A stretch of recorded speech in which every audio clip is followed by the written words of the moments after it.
আসসালামু আলাইকুম সুপ্রিয় দর্শক, আশা করি সবাই ভালো আছেন। আজ আমি শেয়ার করব বিয়ে বাড়িতে যেভাবে রোস্ট রান্না করা হয় সেই রেসিপি। আমরা সবাই কম বেশি রোস্ট রান্না করতে পারি, কিন্তু রান্নার পরে অনেক সময় দেখা যায় স্বাদটা ঠিক বিয়ে বাড়ির মতো লাগে না। তো আজকে যেন আজকের রেসিপিতে সেসব কিছু নিয়ম আর কিছু ট্রিক্স দেখাবো, আর কিছু মশলা ব্যবহার করব, যা ব্যবহার করে রান্নাটা ঠিক বিয়ে বাড়ির মতো লাগবে। চলুন দেখিনি আমি এটা কীভাবে রান্না করছি। এখানে আমি দুটো সোনালী মুরগি নিয়েছি। তো কেজিতে ওজন করলে 1.5 কেজি হবে। তো 4 পিস করে নিয়েছি এক একটা করে। তো 8 পিস মুরগির সাথে আমি 1 চা চামচ পরিমাণ আদা বাটা আর লবণ স্বাদ মতো নিয়ে আমি একটু মাখিয়ে রাখবো। প্রায় 10 মিনিটের মতো আমি একটু ভালো করে মেখে রেখে দেব। এরপর আমি একটি মশলা তৈরি করব এই রোস্টে দেওয়ার জন্য। এটা চেষ্টা করবেন অবশ্যই দিতে হবে এই রোস্টে।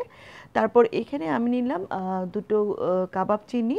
তারপর দিলাম হাফ চা চামচ পরিমাণ কালো গোলমরিচ, হাফ চা চামচ সাদা গোলমরিচ, দারচিনি দুটো, আর হচ্ছে লবঙ্গ 2 পিস। এরপরে অর্ধেকটি দিলাম জায়ফল আর শাহি জিরা হাফ চা চামচ পরিমাণ, জৈত্রিক দুটো পাতা, আর হচ্ছে এলাচি 4-5টি। এগুলো আমি পাটায় ভালো করে গুঁড়ো করে নিব। তারপর এখানে আমি নিলাম যে কড়াইতে আমি একটু তেল নিয়েছি। তারপর এখানে পেঁয়াজ বেরেস্তা করে নিয়েছি 1 কাপ পরিমাণ পেঁয়াজ আমি এভাবে গোল্ডেন করে ভেজে নিয়েছি। তো পেঁয়াজ বেরেস্তা করার পরে সেই তেলের মধ্যে আমি মেরিনেট করা যে চিকেনগুলো সেগুলো ভেজে নেব।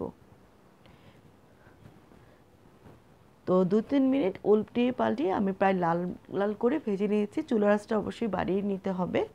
তারপর একটা আমি মিশ্রণ তৈরি করে নিচ্ছি। এখানে 1 কাপ পরিমাণ নিলাম টক দই। এখানে দিলাম 1 টেবিল চামচ আদা বাটা, 1 টেবিল চামচ পরিমাণ রসুন বাটা। তারপরে দিলাম 1/3 কাপ পরিমাণ কাজু বাদাম বাটা। তারপরে দিয়ে দিলাম 1 কাপ পরিমাণ পেঁয়াজ বাটা, 5-7টি কিশমিশ দিলাম। এখানে দিয়ে দিলাম টমেটো সস।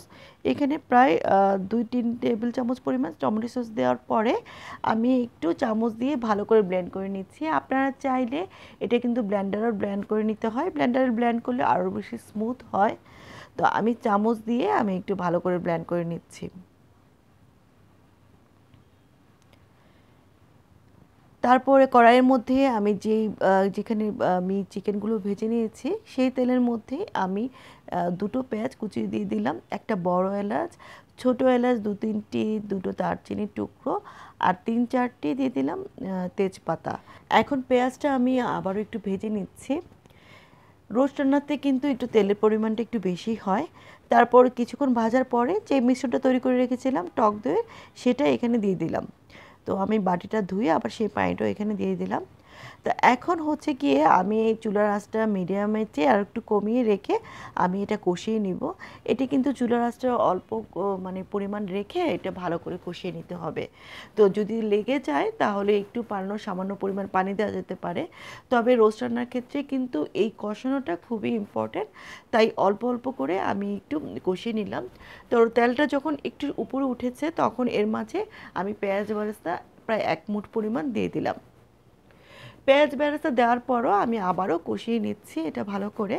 তো প্রায় 5-7 মিনিট পরে আমি যখন কালারটা এরকম চেঞ্জ হয়ে আসছে তখন হচ্ছে গিয়ে আমি এখানে কাঁচামরিচ দিলাম। আসলে এটা নাড়তে নাড়তে যখন ওই যে মশলা থেকে তেলটা আলাদা হয়ে যাবে তখন কিন্তু এই সময় আমি যে গুঁড়া মশলাটা করে রেখেছিলাম সেটা এখানে প্রায় 1/3 কাপ পরিমাণ দিয়ে দিলাম। তারপর আবার কষিয়ে নিয়ে এই যে মশলাটা যখন এই অবস্থায় আসবে তখন আমি যে মুরগিগুলো ভেজে রেখেছিলাম সেটা এখানে দিয়ে দেব। মশলাটা এখানে ভীষণ ইম্পর্টেন্ট, তাই একটু ভালো করে কষিয়ে নিতে হবে। তারপরে মুরগিটার সাথে ওই মশলাটা ভালো করে একটু মিশিয়ে নিচ্ছি। এরপর এখানে 1 কাপ পরিমাণ দুধ দিয়ে দিলাম। এই দুধটা মানে 1 কাপ হালকা কুমকুম গরম পানির সাথে 3 টেবিল চামচ আমি গুঁড়া দুধ দিলাম। এটা ভালো করে নেড়ে এখানে দিয়ে দিলাম। তারপরে আবার এখানে দিলাম হাফ কাপ পরিমাণ এমনি নর্মাল পানি। তো পানি দেওয়ার পরে আমি কিন্তু আর কখনো আর ঝোল দিব না, আমি এটা আমি যেটুকু ঝোল রাখবো সেই পরিমাণ আমি এখানে পানি দিয়ে দিলাম। প্রায় 10-15 মিনিট আমি এভাবে ঢাকা করে রাখবো, আর চুলার আঁচটা একদম লোয়েতে একটু বাড়িয়ে দিব।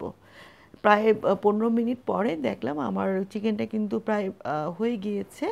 এখন আমি একটু নেড়ে এর সাথে কিছু জিনিস দিয়ে দিচ্ছি। এখানে আমি আলু বোখারা 4-5টি দিয়ে দিলাম। তারপর যে মশলাটা ছিল আমি এটা সবটাই দিয়ে দিলাম। এখানে কাঁচামরিচ দিলাম 4-5টিও দিলাম। তারপরে দিয়ে দিলাম কেওড়ার জল, এখানে প্রায় 1 টেবিল চামচ পরিমাণ কেওড়ার জল দিলাম। এখন দেওয়ার পরে আমি আবারও একটু নেড়ে দিচ্ছি।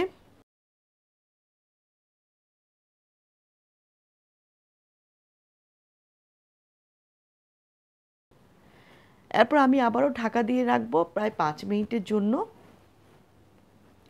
প্রায় 5 মিনিট পরে এখানে আমি হাফ চা চামচ হলো চিনির সাথে 1 টেবিল চামচ গুঁড়া দুধ মিশিয়ে প্রায় মাওয়ার মতো আমি এটা তৈরি করে নিচ্ছি। এটা দিয়ে দিব।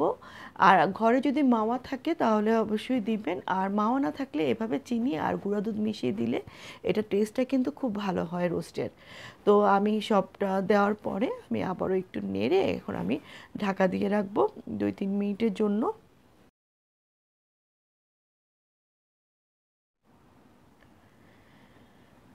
তো 2-3 মিনিট আমি ঢাকা দিয়ে রাখার পরে আমি এখন আমি ঢাকনাটা তুলে এখানে দিয়ে দেবো সবার লাস্টে যেই ইম্পর্টেন্ট জিনিসটা, সেটা হচ্ছে ঘি। এখানে প্রায় 1 টেবিল চামচ পরিমাণ ঘি আমি এখানে দিয়ে দিচ্ছি। তো ঘিটা দেওয়ার পরে আমি একদম চুলা রোস্টটা লোতে রেখে দেবো 4-5 মিনিট পরে। তো আমি কিন্তু চুলাটা কিন্তু বন্ধ করে দিয়েছি। বন্ধ করে দেওয়ার পরে আমি এখন এটা সার্ভিং ডিশে নিয়ে নিচ্ছি। চুলো বন্ধ করার পরে কিন্তু সাথে সাথে নেবেন না, প্রায় 4-5 মিনিট রেখে তারপর এটা বেড়ে নিতে হবে।